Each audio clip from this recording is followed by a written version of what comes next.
YouTube நண்பர்களுக்கு வணக்கம். கிறிஸ்துவின் பெயரால் மீண்டும் உங்களை சந்திப்பதில் மகிழ்ச்சி. இது கோடி விவிலிய வாசகர்களை தேடிய விவிலிய பயணம்.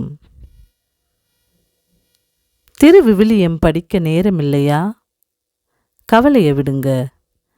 திருவிவிலியத்தை பற்றி தெரியாதவர்களும் கேட்டு பயன்பெற தினமும் திருவிவிலியம் சார்ந்த வீடியோ பதிவுகளை யூடியூபில் நாங்கள் பதிவிடுகிறோம். கோடி விவிலிய வாசகர்களை ஒன்றிணைப்பதே எங்கள் நோக்கம். விவிலியம் சார்ந்த வீடியோ பதிவுகளை உடனுக்குடன் தெரிந்து கொள்ள மறக்காம டிடி கிரியேஷன் பைபிள் 360 சேனலை சப்ஸ்கிரைப் பண்ணுங்க.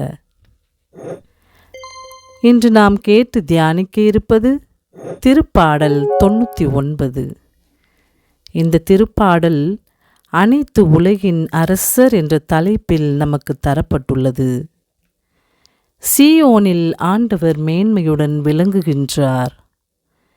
எல்லா இனத்தார் முன்பும் மாட்சியுடன் அவர் திகழ்கின்றார் என்றும், நீதியை அவர் விரும்புகின்றார், நேர்மையை நிலைக்கச் செய்கின்றார்.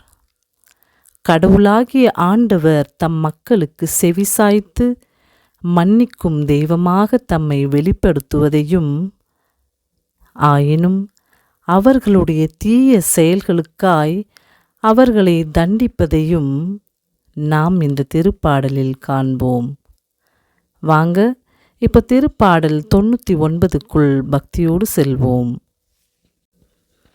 தினம் ஒரு திருப்பாடல். திருப்பாடல் 99. அனைத்து உலகின் அரசர். ஆண்டவர் ஆட்சி செய்கின்றார். மக்களினத்தார் கலங்குவராக. அவர் கெருபுகள் மீது வீற்றிருக்கின்றார். மண்ணுலகம் நடுநடுங்குவதாக. சீயோனில் ஆண்டவர் மேன்மையுடன் விளங்குகின்றார். எல்லா இனத்தார் முன்பும் மாட்சியுடன் திகழ்கின்றார். மேன்மையானதும் அஞ்சுதற்கு உரியதுமான அவரது பெயரை அவர்கள் போற்றுவார்களாக. அவரே தூயவர்.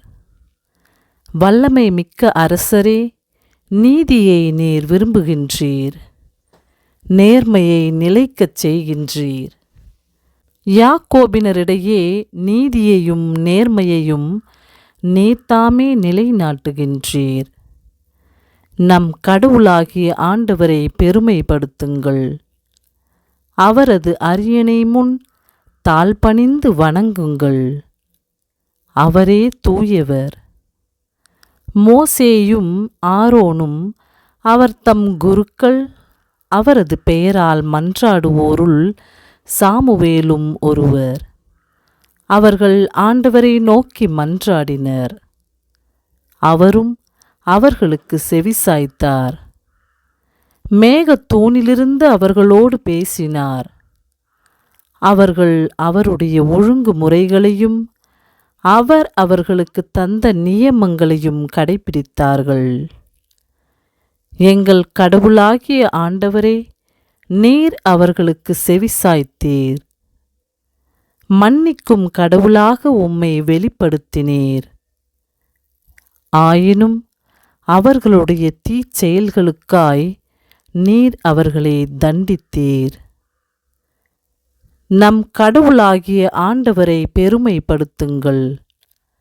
அவரது திருமலையில் அவரை தொழுங்கள். ஏனெனில் நம் கடவுளாகிய ஆண்டவரே தூயவர். ஆமேன். இந்த திருப்பாடல் உங்களுக்கு பயனுள்ளதாக இருக்கும் என நம்புகிறேன். இந்த திருப்பாடலில் என்னோடு சேர்ந்து பயணித்த உங்கள் அனைவருக்கும் நன்றி. இந்த திருப்பாடல் பற்றி உங்களின் கருத்துக்களை கமெண்ட் பாக்ஸில் எனக்கு தெரிவிக்கவும். மறக்காமல் லைக் பண்ணுங்க. உங்களுக்கு தெரிஞ்சவங்களுக்கும் இந்த கடவுளின் செய்தியை ஷேர் பண்ணுங்க. புதுசாக நம்ம சேனலை பார்க்குறவங்க மறக்காமல் பெல் ஐக்கானை அழுத்தி சப்ஸ்கிரைப் பண்ணுங்க. அப்பதான் நாம் பதிவிடும் அடுத்தடுத்த வீடியோ பதிவுகள் உங்களை வந்து சேரும். நன்றி. மீண்டும் அடுத்த திருப்பாடல்ல சந்திக்கலாம்.